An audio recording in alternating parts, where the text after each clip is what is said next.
Hello, everyone. It's episode 70 of the Fitness Business Growth Podcast. I'm here with Mitch. This is part 2 of really breaking down our sales process in extreme detail.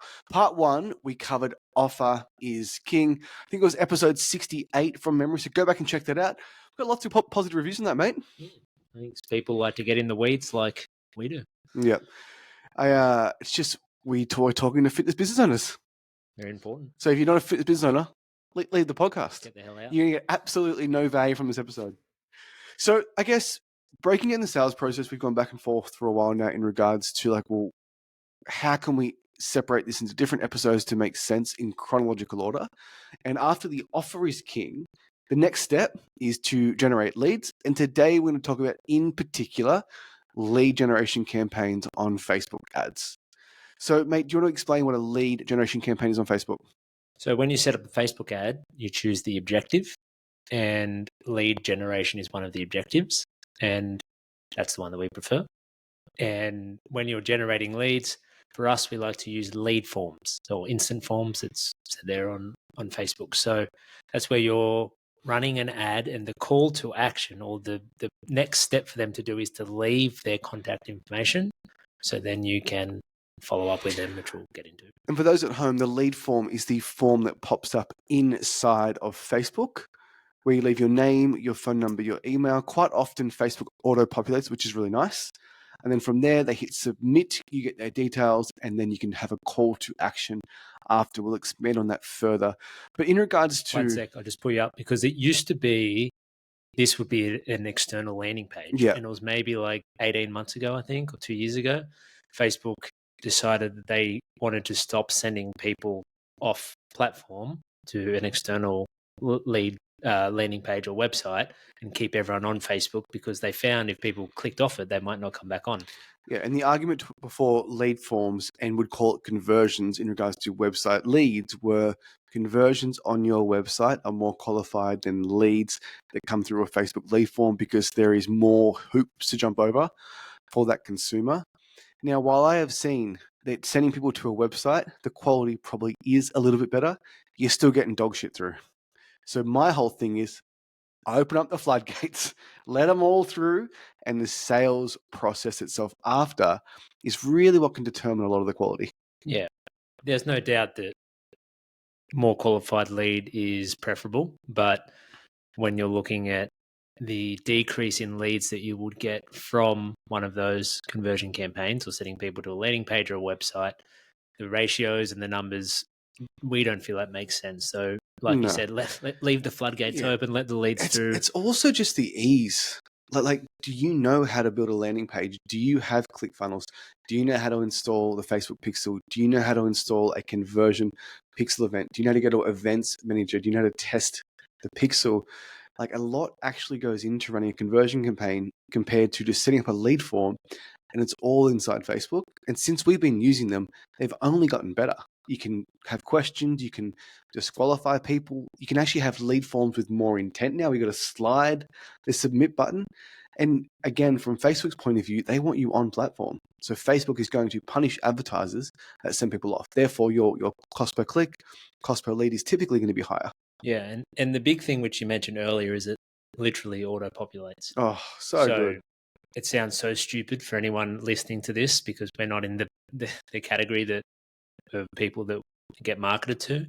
But sometimes just that act of adding in your name, your phone number, your email, and having to type it or tap it in on your phone, it's enough just to say, stuff it, I'm going to do it. So when that already appears, all it takes for them is then to click next or swipe or do the next thing, which is a lot easier. It's just I call it the drag race.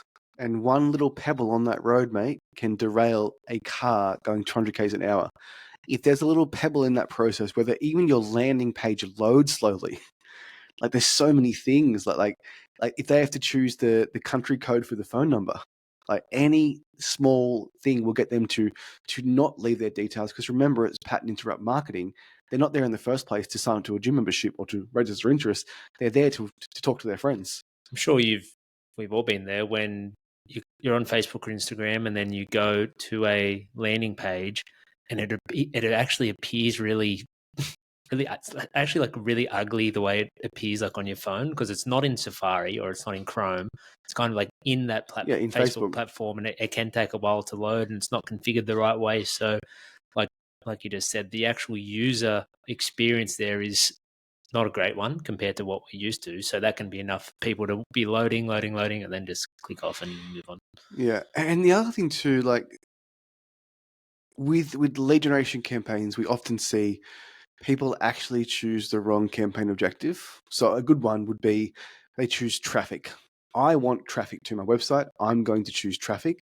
But then Facebook just puts your ads in front of people that click on links, not necessarily give their details. If you choose video views, Facebook puts your ads in front of people that watch videos, not people that give you their details. And how often we talk to gym owners, yeah, the agency was doing a good job. They reached 6,000 people. Like, it doesn't mean a single thing. Like, are you reaching the right people? Are you getting names, phone numbers, and emails? How are you contacting those 6,000 people? So, like, for me, like, unless you have a big marketing budget, any other type of campaign strategy just shouldn't be done at the start. No, and I think for the lead generation campaigns, like you said, it puts it in front of people who Facebook determine have a history of it or are likely to opt into that. Yeah. So not only is it putting in front of people who are hopefully interested in your thing, but they're also interested in they're interested in your thing, plus they have a history or they're Yeah. inclined to leave their details and stuff. I just believe so strongly in the algorithm. It is amazing. So Facebook is putting it in front of people that leave their names and phone numbers and emails for services. You're dropping a pin in your area. The creative is attention ladies that are interested in fitness. It finds the right people.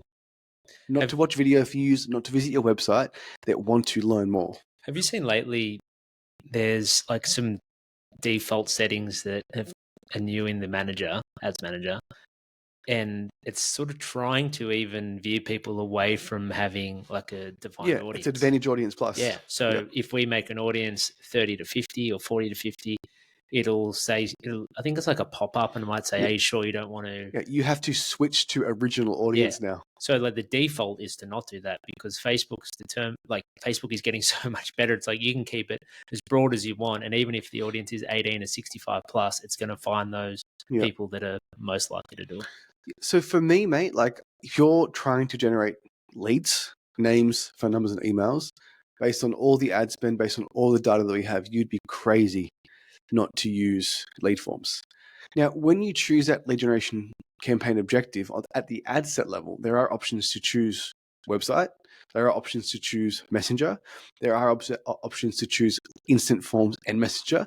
So Facebook can actually put the ad in front of people that prefer to message or prefer to fill out forms. That's how good it is, right? But for us, all hail to the lead form. And it really goes to a few things. Just the ability to integrate lead forms into high level is amazing. Go high level. Go high level. Did we create that? We didn't create that, mate. It's No, a development platform that people use. We just leverage it. Leverage it. It's amazing. You can opt them in there, and then all of a sudden, Go High Level can follow them up via text and email forever. As opposed to messenger ads, you'd probably need like a setter in there, as opposed to website leads. Websites can get integrated, but just like you're making it difficult for yourself. You're making it difficult for the prospect. Just lead generation, lead form. Bob's your uncle. You're away. Yeah. We haven't had great success in Messenger. Back in the day, back in the day we did. But that I don't even think lead forms existed then, or if they did, they were shit.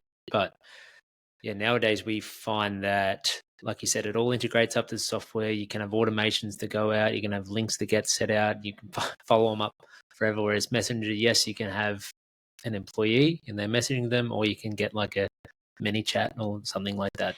Or even internally on Facebook, there's we tried mini chat flows. We tried like those 3 messages, and it's like, are you living in the area? Are you currently training? Do you want to lose weight?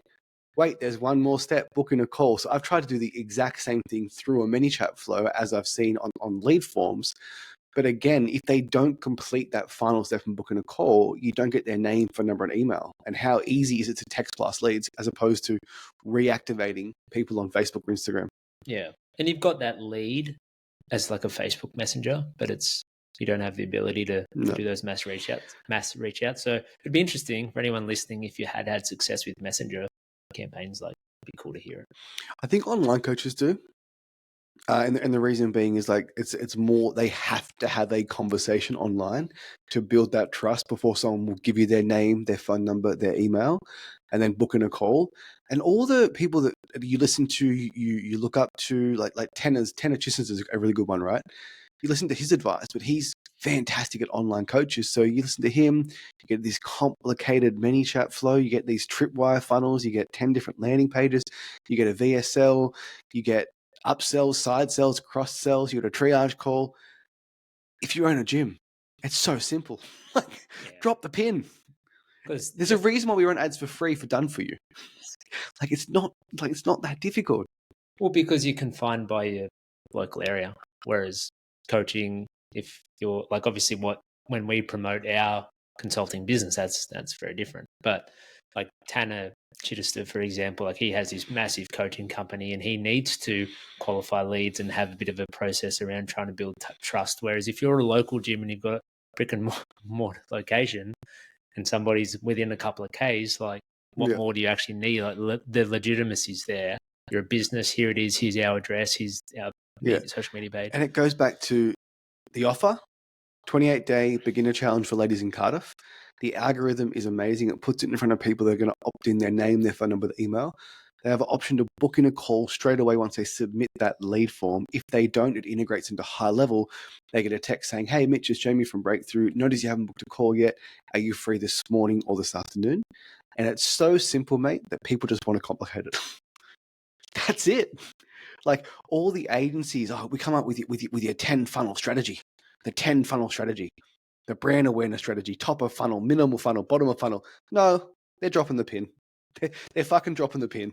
Well, that whole top of funnel, middle of funnel, bottom of funnel, that's marketing 101, but that's not for a local gym. Well, let's expand on that. What top of funnel, middle of funnel, and bottom of funnel actually is. So the idea would be is you would have like 5 core content pieces based around like nutrition, based around Probably weight loss, like proper videos, right? Probably, I said. Yeah, probably videos, sorry, around nutrition, training, whatever you want to like display about your brand.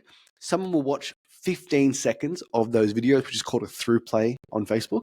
And then middle of funnel, you'd retarget them with maybe a testimony or a transformation. And then you'd retarget that person again to then submit their details and opt into a lead form. In theory, that sounds so great. So does low carb. So does keto. So does all the complicated diets that no one follows consistently. Just fucking drop the lead form, like bottom of funnel. Like it's not a big decision for someone to request information about a gym in a local area that they've joined before. And again, that may be different for these big companies, like with big marketing budgets that have a global presence or an international presence. But unless you do have a huge budget and you want to stuff around with that, like I just see a lot of that being wasted money, because when it is in a local gym, it's just like, here it is. How about you leave your details and have a call? And it's as simple as that. You don't need to build trust or build as much credibility as an online business or a big company. And that's where like the organic can come into play, right? Because if someone checks out your Instagram or Facebook and they do, put those top of funnel, middle of funnel, bottom of funnel as 3 pin posts in your Instagram bio. You don't need to set up this complicated funnel because the audience just gets smaller and smaller and smaller. So I'm sure you see Facebook recommends that you don't advertise to audiences like under 500,000 and we have 50,000. Even I remember when we set up ads for Adamstown, it was like you're going to reach 1,300 people for like the people that we're going after in that 3 kilometer radius, women over the age of 50 to 59. We don't need to push them through top of funnel, middle of funnel, bottom of funnel. And I would argue that if you want to do top of funnel content or middle of funnel content, produce the content, but use that as an ad at a very small budget and still run a lead generation campaign. Yeah, put that for like $2 a day. Yeah. And the idea would be is if you run video views, obviously you reach more people watch the video. But I've yet to see someone execute that plan, and we've tried it and get better results or a better ROI or ROAS, return on ad spend, than just lead generation, bottom of funnel. Here it is. Do you want it?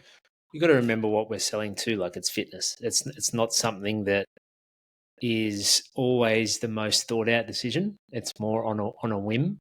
So obviously there are people that are legitimately shopping around, but they are few and far between. And especially on Facebook, it's not that people are like, I'm going to jump on Facebook and look for a gym.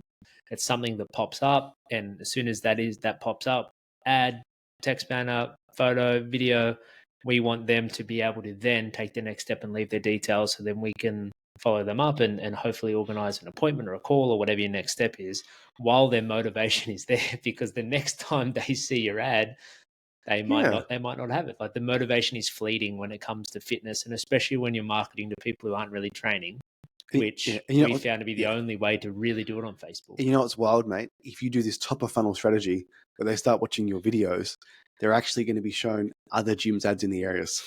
That's how good the algorithm is. You just need to collect their information, have a strong call to action. They book in a call, they go to a thank you page. It's been ripped off, by the way, and claimed as someone else's.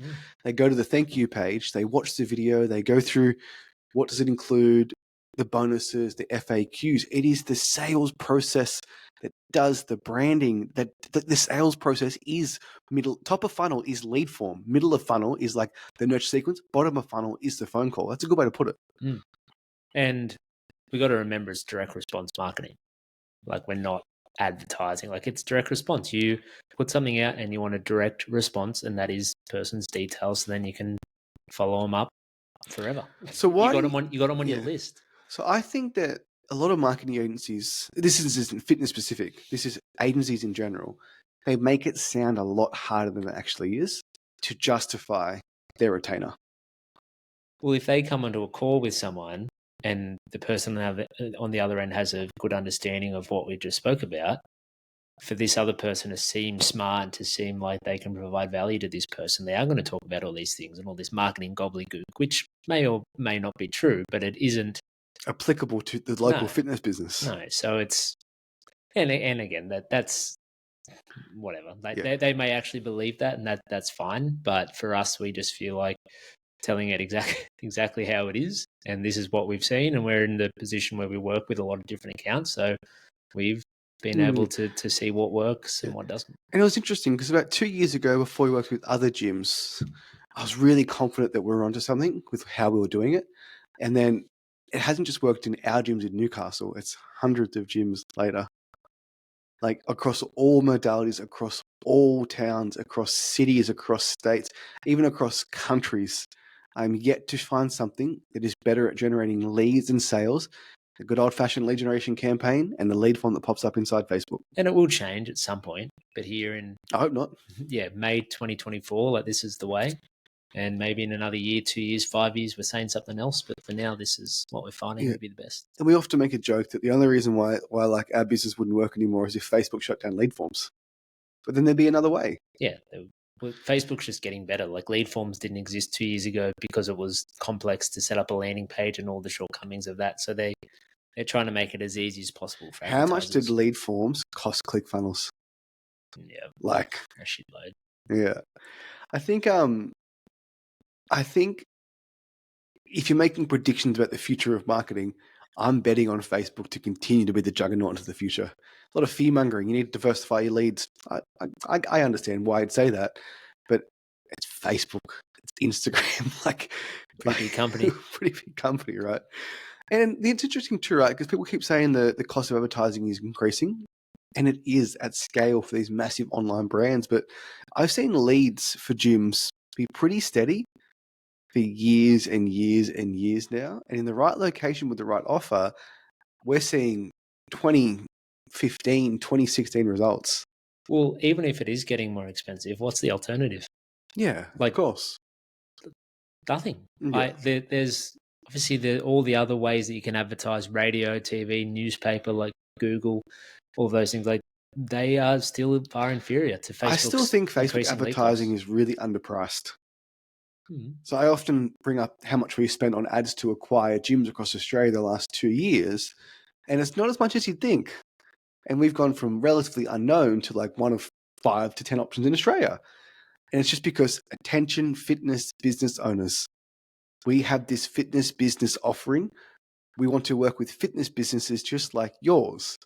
And then Facebook's algorithm just finds fitness business owners. Like, it's truly remarkable. And like, even before 15, 20 years ago, like, if you're promoting on radio or you're promoting on TV, like, yes, obviously you can place it on like a Newcastle radio station and put it at times that you think people are going to be listening, like, because on radio, I don't know if you know this, like, you actually pick the time that you I want didn't your know that. ad. Yeah, so you pick like the frequency of ads, so it might be like once a day, twice a day, and then you say, I want my ad to play between 7:30 and 8 in the morning because that's when people are driving to work and people who are working are my clients. Until And the kids are crying in the car. yeah, Darby's having a fit. yeah, so that, and obviously that seems like, and that would have like definitely worked back then, but now Yeah. people don't listen to the radio. No, Spotify. no, sponsors. Yeah. So I guess like I think the idea of generating leads on Facebook for gyms isn't difficult, and it's made out to be difficult by agencies who want to justify expensive retainers going through their 10 funnel strategy where they start top of funnel brand awareness, middle of funnel messenger, maybe bottom of funnel lead form, when it is just like, I say this all the time to gym owners, like how do you target people? Like the creative is the targeting. Like interest targeting is dead. Like, especially locally. Like it is not even work. It's unbelievable. I jump into all these ad accounts run by these big franchises, by these big digital marketing groups, and it's lookalike audience 1%, 2%, 3%, 5%, 10% retargeting, lead form submitted, lead form open but not submitted the last 90 days, and the cost per lead is like $100, $150, $200 because your audience is too small. Like you're actually preventing Facebook from doing its thing, which is putting your ads in front of people that want your ads. It's so simple. Like, yeah. So this is amazing how good targeting is. I think I shared it with you. So some of our friends are getting married in Italy next year, and my little boy Darby, he's going to be 18 months old then, kind of deliberating if we're going to go because it's a big trip, and got an 18-month-old at that point.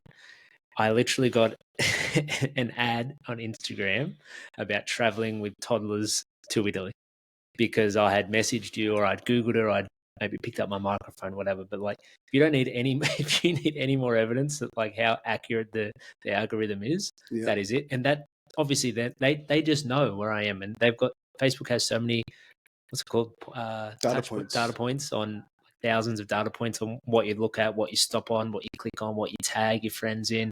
Obviously, everything's linked up to your email, so pretty sure it's going to put your ad in front of the people that are most interested, regardless of the targeting. But even so, we still target with ages and demographic and location. Yeah. Well, we launched ads for fitness business consulting probably close to 2 years ago. We had a lead in like 5 minutes, and it was from a very established fitness business owner. I remember the first lead, and like that was a business manager and ad account with no pixel data, and it worked instantly. Well, Facebook wants it to work, of course, so you can keep spending your money. Yeah. So it's like if you put an ad out, Facebook is doing absolutely everything to put it in front of people who are most likely to do whatever it is. So combine that with obviously everything we're going to talk about in the previous episode and the next few episodes, having an offer, having good creative, good headline, everything there, it is going to be placed in front of people that are going to click through. And then if... Do you know how many ads I'm getting for I can't pronounce, is it Boucle, these chairs? Boucle? I don't know. But I'm getting, my whole house is going to be decked out in this shit soon. Very accurate. Unbelievable. Facebook wants you to get leads, wants you to get conversions and sign people up to whatever your thing is. Obviously, in our case, it's gyms to challenges and programs and memberships, because it knows if it does do that, you're likely to continue spending. Money. So just to summarize, offer is king. If you want leads, names, phone numbers, and emails, there is no better way to generate leads than using a lead generation campaign inside of Facebook, using the instant form setting. The ease of having that form pop up in Facebook, their name, their phone number, their emails are auto-populated. The amount of integrations off the back of that form into Slack, into email, into Sheets, into high level, into automation texts and emails. It's never been easier to generate leads on Facebook. And people complicate it by choosing the wrong campaign objective at the start when like Facebook tells you what to do. Have you read like the settings on Facebook? Like if you hover your mouse over anything, it tells you what is ABO. It tells you exactly what it is. Like it's amazing. Well, I think as entrepreneurs, business owners, like we like to try to complicate things. And the thing you always get is like, how can I find qualified leads? Near impossible. Well, let's talk about that, right? Because I know it's a very so for the people that don't know, if you work with us, I probably got you started, and then Mitch is the person who's helping you on the inside. It's a common complaint you get from the owners. They're like, well, how can we get more qualified leads? So my answer is they are qualified because they're in your area and they have some sort of interest in the thing that we're promoting. How much further can you actually qualify them without completely diminishing your whole audience? The biggest thing is like they think, oh, well, can you add in a question like, do you live or work in the area? You can. You can add in, do you want to start training in the next 7 days? You can. You still get dog shit through. So, but you still get, you still get dog shit through, but you get way less leads. So if you normally get 100 leads in a month and you add those things in, you might get 20. And out of those 100 leads, we might convert, I don't know, let's say 10 of them. I don't even know what our average is, but let's say that is the case.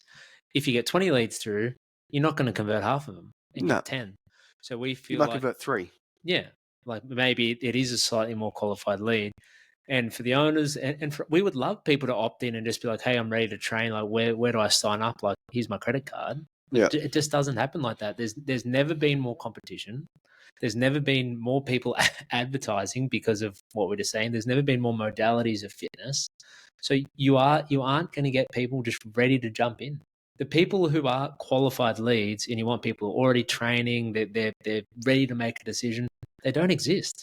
No. They're already training in a gym. Yeah. And if they are wanting to jump ship or they're ready to join a gym, they will reach out organically.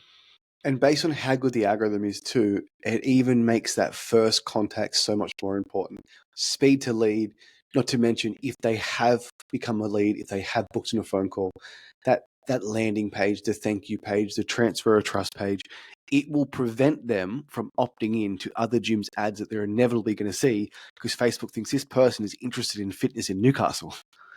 Like you have to take something like that process and get more and more sunk cost. And then the argument or the discussion I have sometimes is around like Google. Like, oh well, I've done Google before, and I don't like Google Ads. these people just sign up. That's what they say. So well, if they just sign No, up, it's not what they say. It's what marketing agencies say. but sometimes the owners will say that, and I say, well, why don't you just do that? What are you doing with us? Like, Yeah. just do Google. But well, let's talk about that, right? Because it's generating leads. So we had a Google leads agency. We worked with them for a while, and we did everything. We had great, how can I say this? At the end of the day, what we discovered was it costs about $5 to get a click from Google for a local fitness business. And a really high converting landing page, again, adding complexity into the process, converts about 1 out of 20 clicks. Therefore, you're paying $100 per lead. So you pay $100 per lead on Google or $10 per lead on Facebook. Maybe the Google lead is slightly more qualified, but they're also solution aware. So they're not just going to your website and opting in, they're going to 10 other websites and opting in. And that's when you get price shopping.